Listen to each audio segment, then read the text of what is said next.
સુરતમાં મરી મસાલાનું વેચાણ કરતી સંસ્થાઓ સામે ફૂડ વિભાગ દ્વારા કાર્યવાહી કરાઈ હોય તેમ તમામ ઝોનમાં ટીમો બનાવી મરી મસાલાના સેમ્પલ લેવાની કામગીરી હાથ ધરાઈ હતી, જેમાં રાંદેર ઝોનમાં આવેલ જલારામ મસાલામાંથી સેમ્પલ લેવાયા હતા, તો ખાસ કરીને લાલ મરચું, હળદર, ધાણા જીરુંના નમૂના લેવાયા છે. મસાલાના સેમ્પલ લઈ પબ્લિક હેલ્થ લેબોરેટરીમાં મોકલાયા અને રિપોર્ટ નેગેટિવ આવશે તો જે તે સંસ્થા સામે food safety and standard act મુજબ કાર્યવાહી કરાશે તેમ જણાવાયું હતું. H S. Patel, food safety officer, Surat મહાનગરપાલિકા.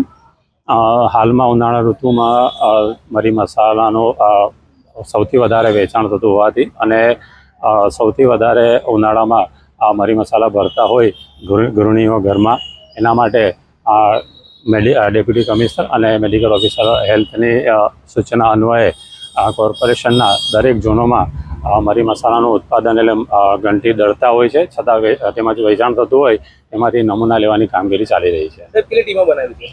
હાલમાં 4 ટીમો બનાવવામાં આવી છે અને એ એક રાંદેર ઝોનમાં, એક વરાછા ઝોનમાં અને એક અઠવા ઝોનમાં આ મુજબની કામગીરી ચાલી રહી છે. કઈ રીતે આ લોકો ભેળસેળ કરતા હોય છે? ભેળસેળમાં મરી મસાલામાં ભેળસેળનું પ્રમાણ તો હવે નથી જોવા મળતું, પણ એના જે સ્ટાન્ડર્ડ જે નક્કી કર્યા છે ફૂડ સેફ્ટી સ્ટાન્ડર્ડ એક મુજબના, તો તે મુજબનું છે કે નહીં એના માટે નમૂના લઈ આપણે લેબમાં મોકલવામાં આવે છે અને એનો રિઝલ્ટ આવ્યા બાદ ફૂડ સેફ્ટી સ્ટાન્ડર્ડ એક મુજબ આગળની કાર્યવાહી કરવામાં આવશે. રિપોર્ટ ક્યારે આવશે ને ત્યારબાદ કઈ પ્રકારની? હા, નિયમ પ્રમાણે તો રિપોર્ટ 14 દિવસમાં આવે છે, પણ અમે બને એટલું જલ્દી રિપોર્ટ લઈ એ લોકો સામે જો એવી કંઈ ત્રુટિ આવે